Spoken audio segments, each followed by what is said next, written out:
welcome to another episode of the Thought Leader Show. I am your co-host, Ryan Perry, with my sidekick, Stephen Jones. How are you today, sir? I'm doing super good. I'm doing super well. Voice is coming back a little bit. Voice is coming back. Yeah, definitely. Fun time with spring allergies.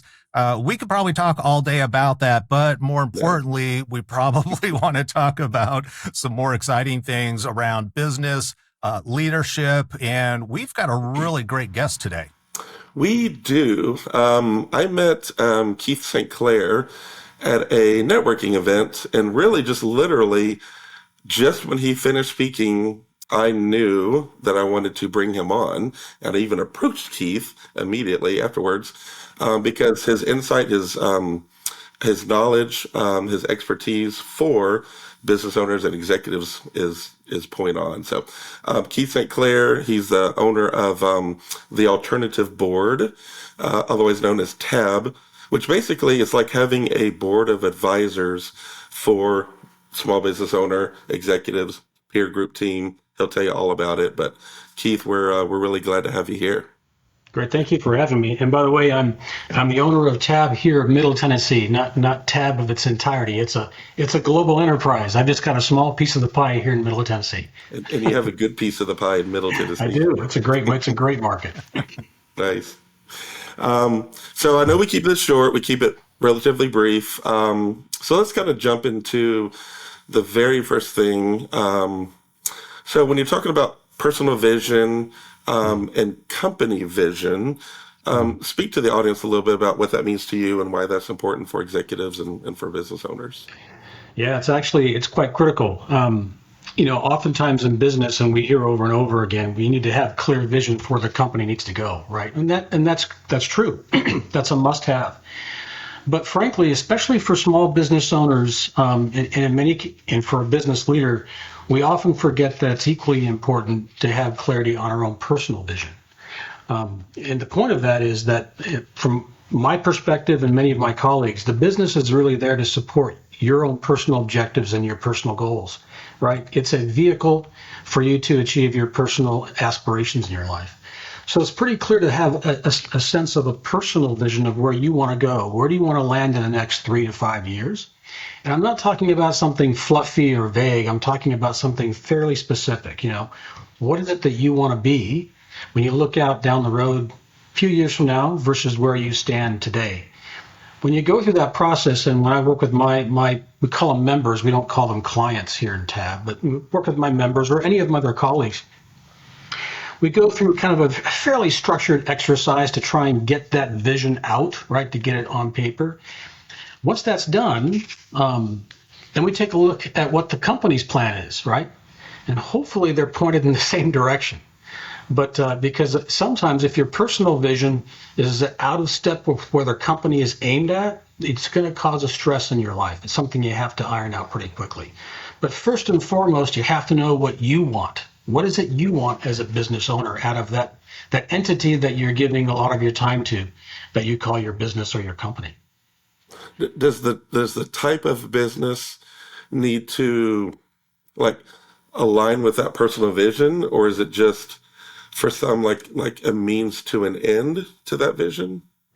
Well, they should line up pretty clearly, right? For example, if you're planning in your personal vision, right? I'll give you an example. So when we talk through personal vision, we like to talk about, first go through, we call it 10 different dimensions of your life. One of them would be your compensation. I would ask you a question, Stephen. So today, if you look at how you're currently being compensated through your business, on a scale of 0 to 10, how happy are you with your level of compensation? And you come back with something like a 5 or a 6 is your happiness. I say, great. So what might a 9 or a 10 look like? Okay. You tell me what that is. 3 to 5 years from now, if that's part of your vision to get to that 9 or 10, that's an important thing, because perhaps your company's not set up to generate that level of revenue for you or that level of growth. So something's out of sync. And so it's important to make sure that that asset that you're investing in, called your company, is poised to deliver your personal vision for you. Yeah. It's not just Here, that, by the way, there's a bigger part of that. I don't mean to interrupt you, sorry, but part of your personal vision is, I'll ask you this, Stephen, how happy are you with your current work-life balance on a scale of 0 to 10? If you came back and said it's kind of a 2 because I'm working 90 hours a week, that's good to know. So what might it be when it looks like a 9 or a 10 3 years from now? And you would say, well, I'd like to be working at 40 hours a week, and I'd like to have, opportunity to pursue my personal interests. That's important to know, because now you got to put the company, the vision for the company, in position to deliver that for you. Does that make sense? Yeah, and I could see too. sorry, Stephen. uh, I'm just curious, for those people who are actually business owners, do you find that they have a hard time distinguishing between themselves and the business, or the type of members that you're working with typically understand that separation between, self time versus business time? The reality is that it's almost impossible to completely separate yourself from the business that you own, right? That you devote a lot of your time to, especially for a small business owner. It's often difficult to separate the two. But the purpose for going through the personal vision is to make every effort that we can to make sure that you recognize these are two separate entities. You have yourself and your life and those people that around you that you care about. And then you have your company, this thing that you've invested in, that's supposed to deliver those things that you want to get out of life. So while it's impossible in many cases to completely separate them, we still have to be careful to make sure that one is serving the other, and that is that the company is serving your personal interests, not the other way around. Right. But And you're I would right. It's true. Many imagine of our you business probably, owners, it's very difficult to separate the vision for themselves from their company. But that's another. Sure. that's what I was just going to ask. I imagine it's got to be quite difficult. And there's probably a lot of belief systems that are tied up into, as an example, if I'm looking at my income that my business is making, and let's just say I want to double it in the next year or 2 years, there's probably a lot of belief factors around how many hours do I have to really work? Is it really possible to do the things that I want to do in a 40 or 50 hour week, or even a 30-hour week if Yeah. people want that? That's right. When you have something like that, it's important to step back and make sure that your goals are achievable, right? You don't want to set yourself up for personal dissatisfaction. But let me give you another dimension of a personal vision that runs counter to what the company vision might be about. It's the issue of business exit, right? Because eventually, if you're a business owner, that day will come when you're not going to be in that position to run that company, right? That day will come when you're no longer the owner. You either sell it, there's a succession plan, but nonetheless, you're not running it. And the question becomes, how happy are you today, if you're a business owner, with your personal plan to exit the business? That's a personal question. It's got really nothing to do specifically about the company, but it's really about, that's your personal exit strategy.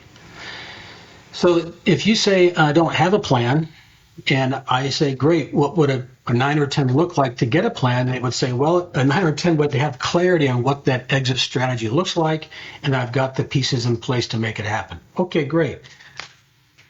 That's very separate from the company. That's all about you and only about you. But now the company has to be set up and prepared for that to happen, right?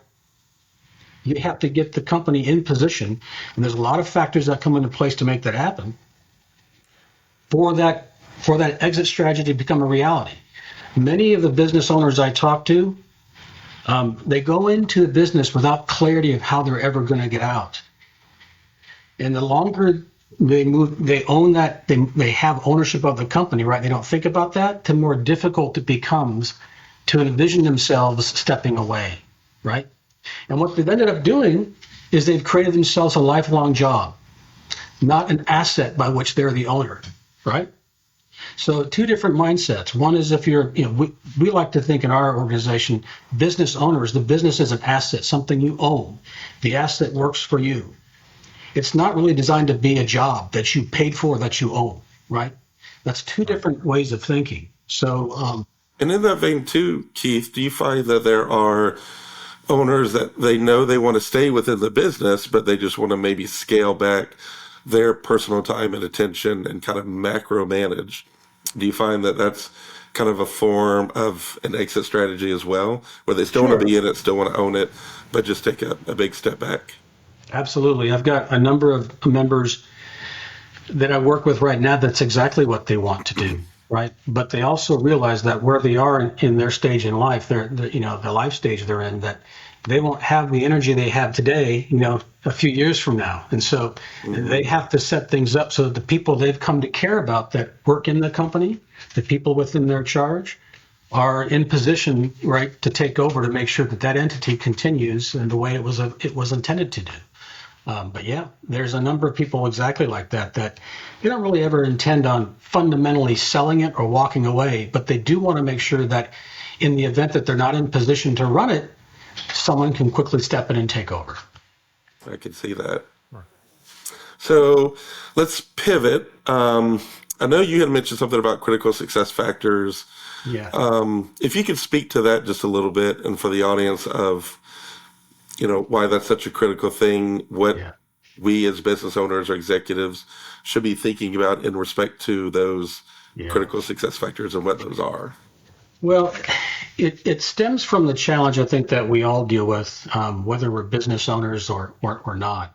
We all get pulled into many different directions during the course of our day. Everything pops up like it's an urgent matter, right? There's many things pulling at us for our attention.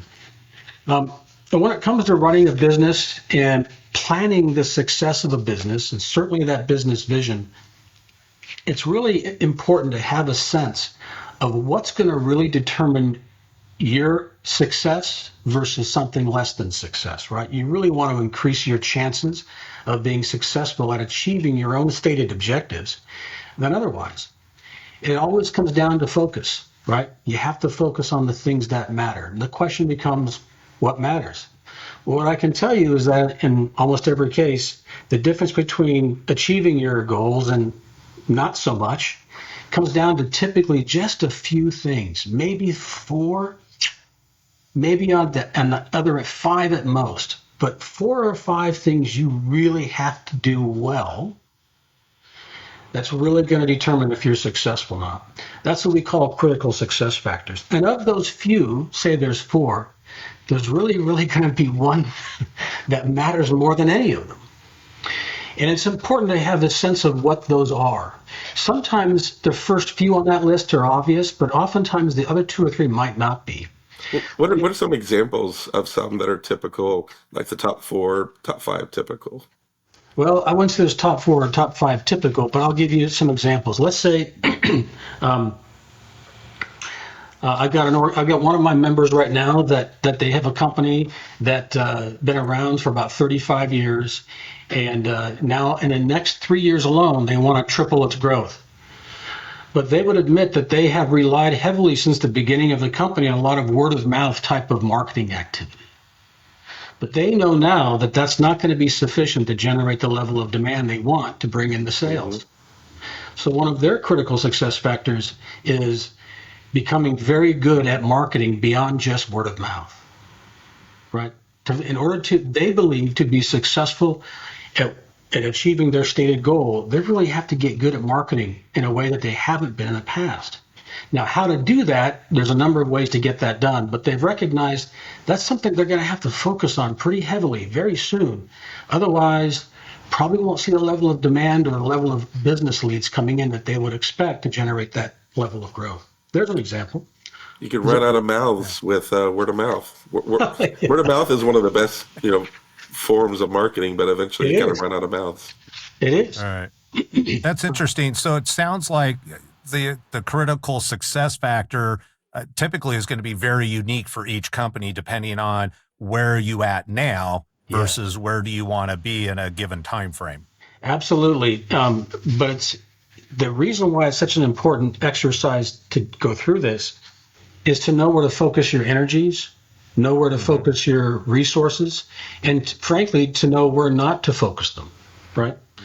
Because not everything matters. So there's typically only a few things that matter more than anything else. And so you have to know what they are so you don't ignore them. Another good example is I've got another of my members. They want to become, and they're a packaged good organization, they want to become a global brand. They want their goods to be sold internationally. And in this case, it means they have to quadruple their production. So they know that one of their critical success factors is quadrupling their production capacity over the next 36 months in order for that to be a reality. And most of that doesn't mean improving their footprint. They actually have enough physical footprint. What they have to do is get more out of the fixed capital that they have in place, and they think they can do it. So they know that's going to be fundamental to determining if they can get to where they want to get to, is being able to maximize or quadruple their production capacity in a very short order. Nice. Very interesting. And I'm curious, and this may be off topic just a little bit, but it's a curiosity. And this was something that was brought up to me years ago by a marketing agency that I worked with in a different company. And one of their key focuses was your internal representation of your business versus the external representation of a business. And I'm wondering, does that play into that critical success factor much, or the overall game plan when you're working with businesses? Well, can you help me understand a bit more about the internal representation of the business? Yeah, so there's an idea that, hey, I have an excellent product or an excellent service. I do everything wonderful. Customers love me. Versus, golly gee, ignore those Google reviews of 2 stars. Those people, it was just a one-off, even though it's 80% of the reviews that I have, as an example. Well, that's a good point. When we talk with our members, I think that we have to, the old balanced scorecard approach that came out a couple decades ago, that really forced us as business owners to look outside of our company, right? Not just look at the financials, but to make sure that we're looking at from a customer's perspective, maybe a market perspective.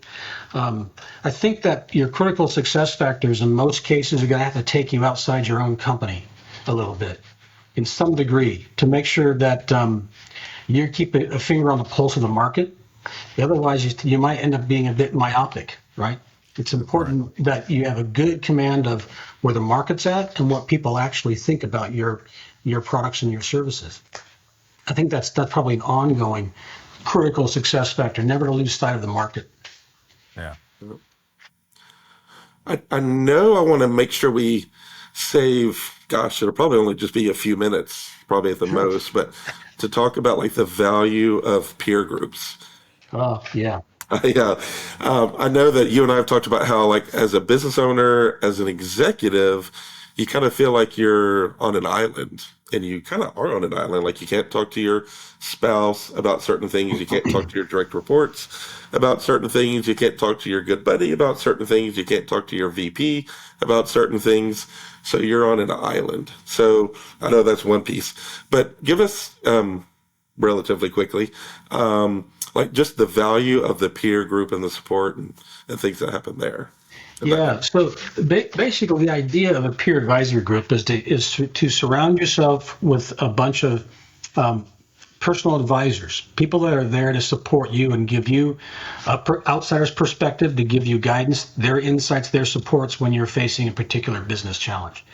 What tends to happen, especially for small business owners, is there's this sense of tremendous fatigue that takes place by having to champion some of the more challenging factors that you'll deal with in trying to grow your company largely on your own, right? Mm-hmm. But if you have the support of a small group of people that frankly care about you, it has the benefit of boosting your confidence, helping you to avoid missteps. And unbiased. It absolutely. It gives you some diversified opinions. Frankly, the other thing that it tends to do is it gives you, and you might not think this is a benefit, but it is, but it gives you a dose of accountability. Because if you bring your topics to a peer group and you don't act on them and you don't move forward, they're probably they're going to question you on, hey, what happened with that last time we got together, you were talking about this issue. How you doing on that? And if you've been sitting on your hands, they're going to question your intent, right? So a peer group, if it's structured right, really gives you a huge dose of accountability. And what we find is that companies or people that are part of peer advisor groups, their growth actually is statistically almost 3 times faster than those who don't belong to a peer advisor group. And a big part of that isn't just the great ideas they get and the confidence, but it's the accountability that moves them faster towards action than otherwise. Is that 3 times faster over the course of what amount of time would you say on average? Yeah, the measured period. So typically being annual growth rate. Yeah. Okay. Yeah. That's huge. It's That's massive. massive. It's significant. But just think about what it might mean if you had no one to talk to and you had to sort these things out on your own every single time. Just think of what a breath of fresh air it would be just to one time have a group give you a different point of view. Mhm. It's kind of like golfing, not just with a caddy, but with a group of caddies, I would imagine. Yeah. Yeah. Well, they're certainly there to critique you. That's for sure. No doubt about it. Yeah, but they're also, I think, one of the things that sometimes business people forget is that even the most successful people, regardless if it's business, sports, pick anything out there, all of them have had some sort of support group, mentorship, 100%. something involved that has helped guide and shape them. They didn't just magically become who they are. You're spot on. I don't think I have ever heard of anyone who got there alone. Yeah. And Same thing in sports, business. one of the magic things about a peer advisory group is that it's a safe and confidential place. So you're right. You can table just about anything. But, the fact is that it doesn't matter what kind of business you are. There is a huge degree of commonality of the issues that businesses face. Right. And even if you are, if you're a peer advisory group and you aren't tabling the topic and you're leaning in and listening to someone else's issue, pretty good chance you're going to learn something new. So it's not just about your issue. It's about what's being discussed there in the group. And so, hate to say it, but many times you learn more from other people's pain than your own. and that's what happens in a peer group is if they walk through the fire first. If structured properly, everyone walks away with some type of learning. Yeah, and I would imagine part of that is when you hear somebody else going through the same thing, there's a bit of a disassociation because it's not me, and I'm not always aware of what my issues are. Right? I know I'm frustrated about something, but when I hear somebody else, it's like, hold it, I can relate to that. I need to listen to it, and I can actually hear it because it's not coming from my mind now. It's coming from somebody else's. So it seems like it's easier to resonate sometimes in that way. It's almost like thinking out a problem, but speaking it versus trying to figure it out in your mind. When you verbalize it, it just seems to make more sense for some reason. Even if they're in a completely different industry, it could be a totally different industry. And peer groups, if it's to be a safe place, it has to be a group of like-minded people, but non-competing firms. I mean, you're not going to sit across the table from a competitor and open up. It's just not going to happen. They're going to give away your best secrets. So it's the diversity of firms in the group that really creates the unique perspectives in the learning. If it's everyone from the same industry, those types of meetings can certainly have huge value, but oftentimes you get a bit of groupthink, and it's not a safe place, by the way. You're not going to bring your issues to a bunch of competitors. That's just not going to happen. But I will say this, though, is that one of the great things about peer advisory groups, if they're structured well, is usually not so much about, I'll say, the insights that are offered. It's actually the questions that are asked. Many times when the discussion is going along, someone asks the most compelling question, and you can see all the people they go, I hadn't thought of that. It makes you think about the topic in a totally different way. It's just sometimes it's not the discussion, but really the questions that are asked that offers the most insights and learning. I love that. Yeah. Keith, thank you so much. We appreciate it. It's funny talking with you. It kind of made me think of, I was talking with someone a little while back where they felt like they were in an echo chamber. It's like, because whatever they say, the people that work for them in that company, they kind of have to echo back. Yeah, you're correct. Yeah, you're right. Yes, I don't disagree. So that's not good. That's not good for a business. So tell us how our audience can find you on the socials, online, email, things like that, and let us know how they can find you. Yeah, online, if they can look at The Alternative Board. We call it TAB for short, thealternativeboard.com. You can look at tabmiddletn.com. That'll all take you to the website. I'm on LinkedIn under Keith StClair. You can look at Tab Middle Tennessee. That will take you there and get you to see what I do, what my organization does. Perfect. Awesome. Thank you for your insight. We appreciate you. Hey, thanks for your time, guys. I much appreciate it. Yeah, absolutely. Thank you. Awesome. Thanks. Thank you, everybody, for watching. If you found the show helpful, which I know you did, make sure you subscribe to the channel. Make sure you follow Keith online. Check out Tab Tennessee and see what it's like to be a part of a peer group and if it's right for you and your business. Until the next show, take care.